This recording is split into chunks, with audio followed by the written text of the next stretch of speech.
रावण की आज्ञा से अकंपन आदि राक्षसों का युद्ध में आना, वाली पुत्र अंगद के हाथ से वज्रदंश के मारे जाने का समाचार सुनकर रावण ने हाथ जोड़कर अपने पास खड़े हुए सेनापति प्रहस्त से कहा, अकंपन संपूर्ण अस्त्र शस्त्रों के ज्ञाता ही, अतः उन्हीं को आगे करके भयंकर पराक्रमी दुर्धर्ष राक्षस शीघ्र यहां से युद्ध के लिए जाएं। अकंपन को युद्ध सदा ही प्रिय है। ये सर्वदा मेरी उन्नति चाहते हैं। इन्हें युद्ध में एक श्रेष्ठ योद्धा माना गया है। ये शत्रुओं को दंड देंगे, अपने सैनिकों की रक्षा करने तथा रणभूमि में सेना का संचालन करने में समर्थ हैं। अकंपन दोनों भाई श्री राम और लक्ष्मण को तथा महाबली सुग्रीव को भी परास्त कर देंगे और दूसरे भयानक बानरों का भी संहार कर डालेंगे, इसमें संशय नहीं है। रावण की इस आज्ञा को शिरोधार्य करके शीघ्र पराक्रमी महाबली सेनाध्यक्ष ने उस समय युद्ध के लिए सेना भेजी। सेनापति से प्रेरित हो भयानक नेत्र वाले मुख्य भयंकर राक्षस नाना प्रकार के अस्त्र शस्त्र लिए नगर से बाहर निकले। उसी समय तपे हुए सोने से विभूषित विशाल रथ पर आरूढ़ हो घोर राक्षसों से घिरा हुआ अकंपन भी निकला। वह मेघ के समान विशाल था, मेघ के समान ही उसका रंग था और मेघ के ही तुल्य उसकी गर्जना थी। महासमर में देवता भी उससे कंपित नहीं कर सकते थे, इसलिए वह अकंपन नाम से विख्यात था और राक्षसों में सूर्य के समान तेजस्वी था। रोषावेश से भरकर युद्ध की इच्छा से धावा करने वाले अकंपन के रथ में जुटे हुए घोड़ों का मन अकस्मात दीन भाव को प्राप्त हो गया।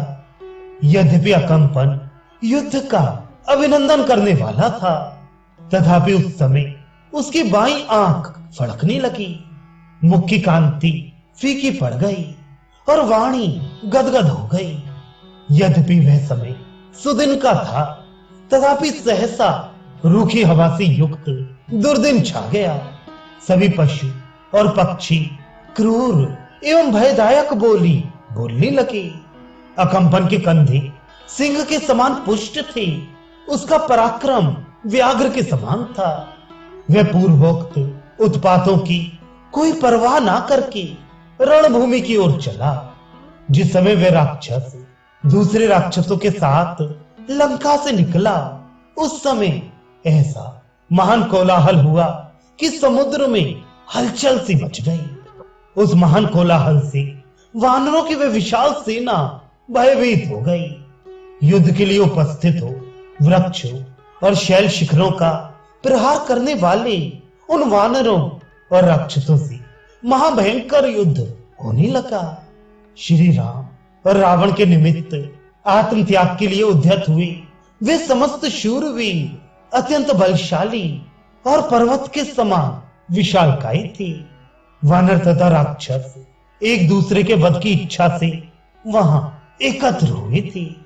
वे युद्ध स्थल में अत्यंत वेगशाली थे, कोलाहल करते और एक दूसरे को लक्ष्य करके क्रोधपूर्वक गरजते थे। उनका महान शब्द सुदूर तक सुनाई देता था। वानरों और राक्षसों द्वारा उड़ाई गई लाल रंग की धूल बड़ी भयंकर जान पड़ती थी। उसने दसों दिशाओं को आच्छादित कर लिया था। परस्पर उड़ाई हुई वह धूल हिलते हुए रेशमी वस्त्र के समान पांडु वर्ण की दिखाई देती थी। उसके द्वारा सम्रांगण में समस्त प्राणी ढक गई थी, अतः वानर और राक्षस उन्हें देख नहीं पाते थे। उस धूल से आच्छादित होने के कारण ध्वज, पताका, ढाल, घोड़ा, अस्त्र शस्त्र अथवा रथ कोई भी वस्तु दिखाई नहीं देती थी। उन गरजते और दौड़ते हुए प्राणियों का महाभयंकर शब्द युद्ध स्थल में सबको सुनाई पड़ता था, परंतु उनके रूप दिखाई नहीं देते थे।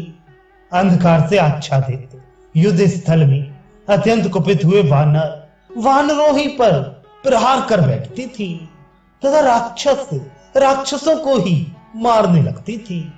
अपनी तथा शत्रु पक्ष के योद्धाओं को मारते हुए वानरों तथा राक्षसों ने उस रणभूमि को रक्त की धारा से भिगो दिया और वहां कीच मचा दी।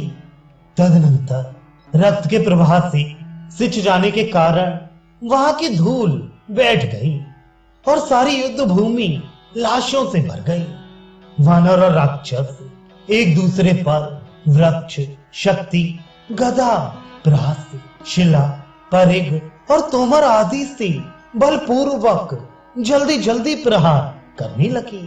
भयंकर कर्म करने वाले वानर अपनी परिग के समान भुजाओं द्वारा पर्वताकार राक्षसों के साथ युद्ध करते हुए रणभूमि में उन्हें मारने लगे। उधर राक्षस लोग भी अत्यंत कुपित हो हाथों में प्रास और तोमर लिए अत्यंत भयंकर शस्त्रों द्वारा वानरों का वध करने लगे।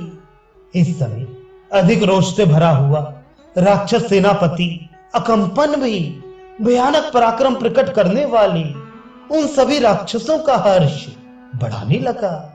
वानर भी बलपूर्वक आक्रमण करके राक्षसों के अस्त्र शस्त्र छीनकर बड़े बड़े वृक्ष और शिलाओं द्वारा उन्हें विदीर्ण करने लगे। इसी समय वीर वानर कुमुद, नल, महेंद और द्विविद ने कुपित हो अपना परम उत्तम वेग प्रकट किया। उन महावीर वानर शिरोमणियों ने युद्ध के मुहाने पर वृक्षों द्वारा खेल खेल में ही राक्षसों का बड़ा भारी संहार किया। उन सब ने नाना प्रकार के अस्त्र शस्त्रों द्वारा राक्षसों को भली भांति मत डाला।